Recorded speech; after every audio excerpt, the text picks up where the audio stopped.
parler aujourd'hui des 5 axes sur lesquels vous devez vous concentrer pour pouvoir rebâtir sur les ruines. 5 domaines sur lesquels vous devez rester focalisé. Vous pleurez, vous vous levez, vous attaquez ces 5 domaines-là. Les domaines spirituels, familial, financier, mental et relationnel sont les 5 axes sur lesquels, selon le coach Flore Dinou, il faut rebâtir sa vie après un divorce. The Women Brush, à sa première édition, s'est déroulée ce samedi 25 février 2023 à Zalaï Hotel.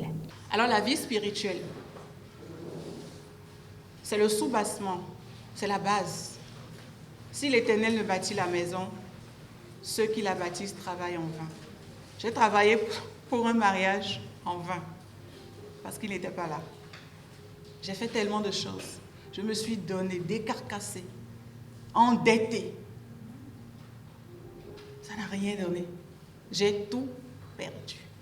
Pour rebâtir ta vie, pour rebâtir sur des ruines, il y a une chose, un outil fondamental que tu dois utiliser. C'est le pardon. Et cet outil est à double tranche. 2 facettes, d'une seule pièce. Le pardon, déjà envers toi-même. J'ai longtemps culpabilisé. Oh mon Dieu, j'ai longtemps culpabilisé. Pourquoi est-ce que sur cette terre, pourquoi est-ce qu'avec 10 millions d'hommes, pourquoi est-ce que c'est lui que j'ai choisi? Pourquoi j'ai fait ci, pourquoi j'ai fait ça? J'ai longtemps culpabilisé. Il fallait absolument que je me pardonne moi-même d'abord. Et que je puisse pardonner toutes ces personnes-là, y compris mes parents. Alors la santé, tu dois bien prendre soin de toi. Santé physique, santé mentale, santé émotionnelle, ok? Et la santé ici, il faut voir cette capacité que tu as à rebondir en fait. Cette capacité que tu as à te relever. Cette fois tu tombes, cette fois tu te relèves. Tu as échoué, c'est pas grave. L'échec n'a jamais tué quelqu'un. La preuve, je suis devant vous.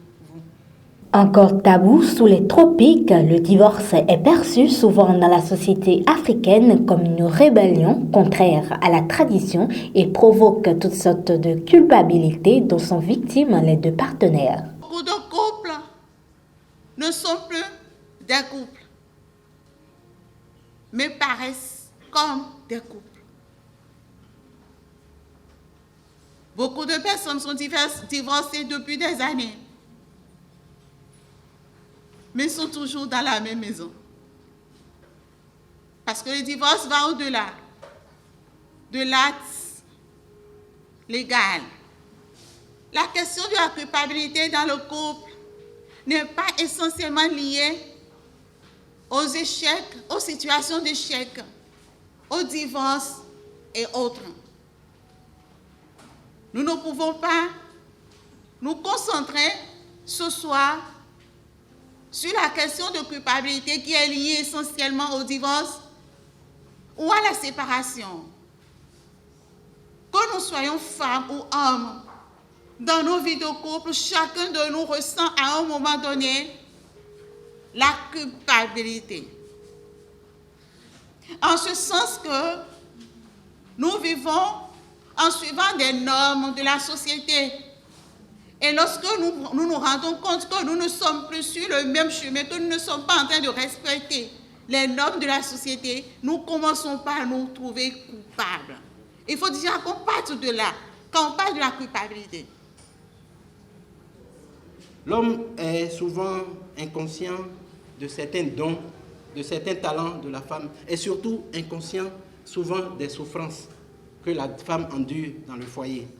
Ce qui est extraordinaire, je sais que les coachs et les conseillers conjugaux le disent, lorsque on est dans des réunions familiales ou dans des séances, c'est pendant ces réunions que parfois l'homme se rend compte en fait des souffrances que la femme endurait et racontait dans le foyer. C'est comme si parfois on n'a pas la même façon d'écouter et d'entendre.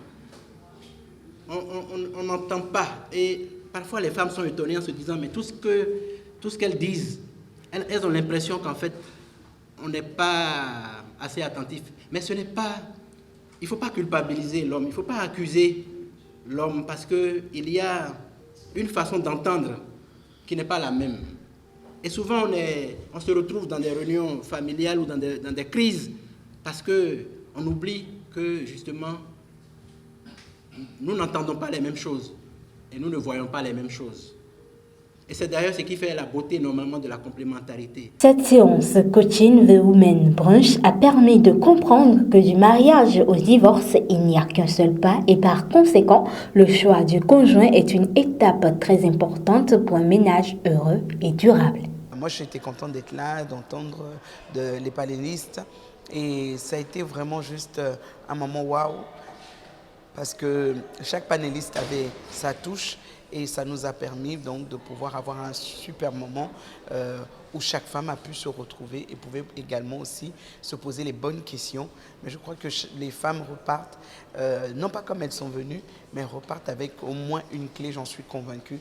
Et voilà. Nous avons essayé de dire ce qu'il fallait pour que chaque femme quitte cette salle avec une nouvelle audace, avec une envie de briller et de quitter les douleurs et tout ce qu'elle vit au sein de son foyer ou dans sa vie personnelle. Lorsque tout est à l'eau, lorsque tout est fini, il faut savoir qu'il faut d'abord faire une pause. Faire une pause. La pause s'impose quand tout va mal. Après cette pause, il faut rechercher la face de Dieu. Voilà, il faut rechercher la face de Dieu. Et enfin, il faut chercher une oreille attentive, quelqu'un de bien qui est prédisposé à vous écouter sans vous laisser retomber dans la culpabilité ou sans vous fatiguer avec le jugement subjectif. Nous avons eu un très bel après-midi qui s'est étendu dans la soirée et il y a eu des stratégies, il y a eu un message vraiment puissant pour démontrer aux femmes qu'elles peuvent rebâtir leur vie, qu'elles peuvent rebâtir sur les ruines, peu importe la situation. Et l'idée, la vision derrière ce concept, c'est de nous amener en fait chaque année à aller dans une capitale africaine pour commencer et ensuite sur le plan européen et pourquoi pas américain, toujours avec ce concept de plus en plus amélioré pour aider les femmes et les hommes à rebâtir leur vie. Parce que oui, il est possible de reprendre sa vie en main, peu importe les problèmes qu'on a eus, peu importe les challenges, peu importe les difficultés qu'on a eues, il est possible de pouvoir rebâtir sa vie.